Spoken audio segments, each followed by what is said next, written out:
Hello, السلام علیکم۔ یہ قصہ کل رات ہی سنا ہے، جس نے سنایا اس کی ہی زبانی بیان کر رہا ہوں۔ نیو کراچی شفیق موڑ کے پاس 2001 میں ہم نے ایک کرائے کی جگہ پر نیو فیکٹری کا اسٹیٹ لیا تھا۔ یہ ایک بڑا پلاٹ تھا جس میں 3 پورشن پر مشتمل فیکٹری تھی۔ گیٹ سے داخل ہوتے ہی چوکیدار کا روم تھا، پھر 2 طرف 2 فیکٹریاں اور سامنے ہی ہماری فیکٹری تھی۔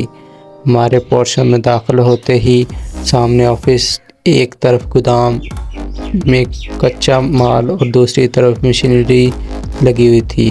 ارد گرد میں 3 طرف خالی پلاٹ تھے اور گیٹ کے سامنے چائے کا ہوٹل اور پان کی دکان تھی۔ ہمارا نیا کام تھا تو اکثر وہیں بیٹھا کرتے تھے اور اکثر دیر رات تک وہیں بیٹھے رہتے۔ کھانا، چائے، سگریٹ وغیرہ چلتا رہتا۔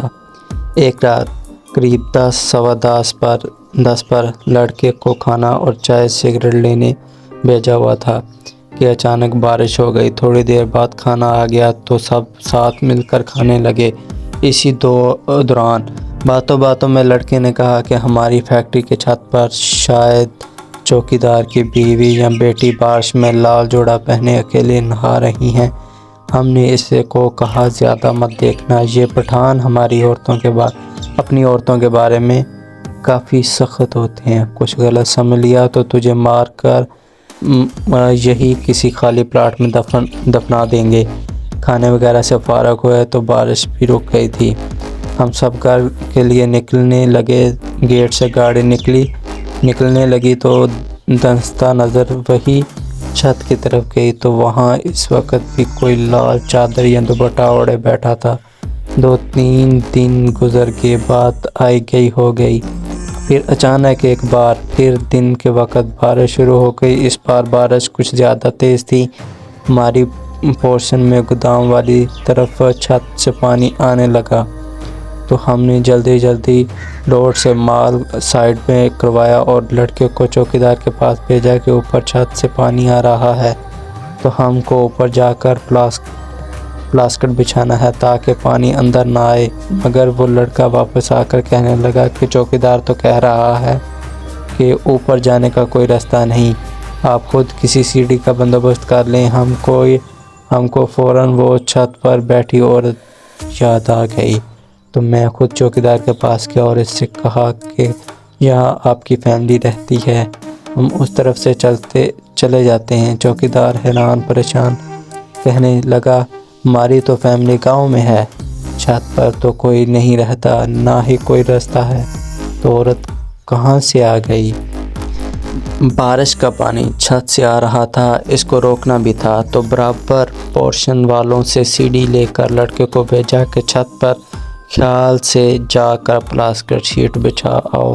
وہ اوپر گیا اور واپس آ کر بتایا کہ چھت پر کچھ کچرا تھا جس سے پانی جمع ہو کر نیچے فیکٹری میں آ رہا تھا۔ وہ دن تو خیریت سے گزر گیا، مگر جس عورت کو لال لباس میں دیکھا تھا اس نے دوسرے دن صبح ہی اپنا اثر دکھانا شروع کر دیا ہو کہ وہ لڑکا جب صبح باتھ روم گیا تو اس نے باتھ روم میں چیخنا شروع کر دیا۔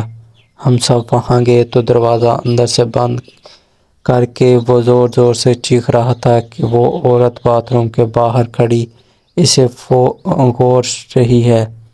ہم نے اسے بتایا کہ کوئی نہیں ہے، تم باہر آ جاؤ۔ اس نے باہر آ کر بتایا کہ دروازہ بند ہونے کے باوجود اسے محسوس ہوا، بلکہ اسے نظر آیا کہ وہ عورت اسے دیکھ رہی ہے۔